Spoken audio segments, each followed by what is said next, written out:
RG Kar medical college में एक trainee doctor से रेप और हत्या के बाद से पश्चिम बंगाल की ममता बनर्जी की सरकार और कोलकाता पुलिस लगातार निशाने पर है। दोनों के खिलाफ लोगों में गुस्सा बढ़ता जा रहा है। इस मामले में जिस तरह ममता बनर्जी सरकार और कोलकाता पुलिस ने शुरू में लीपापोती की कोशिश की, उससे उनकी कार्यशैली पर कई तरह के सवाल उठ रहे हैं। सुप्रीम कोर्ट ने भी इस मामले में ममता बनर्जी को फटकार लगाई। सुप्रीम कोर्ट ने इस फैसले पर ममता सरकार और कोलकाता पुलिस से कई सवाल भी पूछे, लेकिन एक भी सवाल का ममता बनर्जी सरकार की तरफ से पेश वकील कपिल सिब्बल जवाब नहीं दे पाए, क्योंकि वे सारे सवाल सही और साफ तौर पर सरकार की नाकामी की तरफ इशारा कर रहे थे।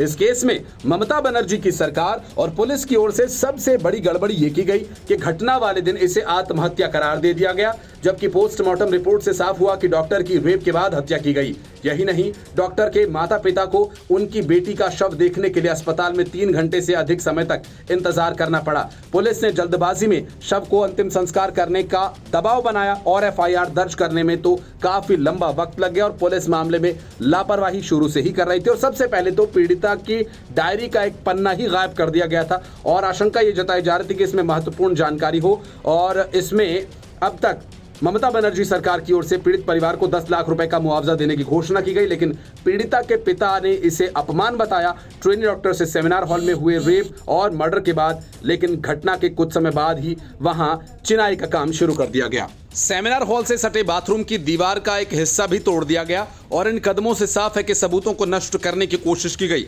इस घटना के बाद आरजीकर मेडिकल कॉलेज के प्रिंसिपल संदीप घोष ने अपना पद छोड़ दिया। आरजीकर मेडिकल कॉलेज के प्रिंसिपल दूसरी जगह चले गए, लेकिन उनके खिलाफ कोई कार्रवाई नहीं हुई। सरकार ने सवाल करने की जगह उनकी पोस्टिंग कोलकाता के नेशनल मेडिकल कॉलेज सेमिनार में पोस्ट कर दी और इसके पहले घोष ने ही इसे आत्महत्या करार दिया था। और इस घटना के विरोध में जब डॉक्टर और अन्य लोग 14 अगस्त की रात कोलकाता में प्रदर्शन कर रहे थे, तब आरजीकर मेडिकल कॉलेज में भीड़ ने घुसकर तोड़फोड़ की वारदात को अंजाम दिया। इस मामले में पुलिस कार्रवाई करने की जगह चुपचाप तमाशा देखती रही, तोड़फोड़ करने दी गई। ममता बनर्जी सरकार ने आलोचनाओं के बीच भी एक बड़ी गलती की और इस मामले को लेकर पुलिस और सरकार पर सवाल उठाने वाले लोगों पर कार्रवाई होने लगी। मीडिया और सोशल मीडिया पर उठ रहे सवालों को दबाने का प्रयास किया। पश्चिम बंगाल और अन्य राज्यों से कुल 280 लोगों को नोटिस जारी किए गए और कुछ लोगों को गिरफ्तार भी किया गया।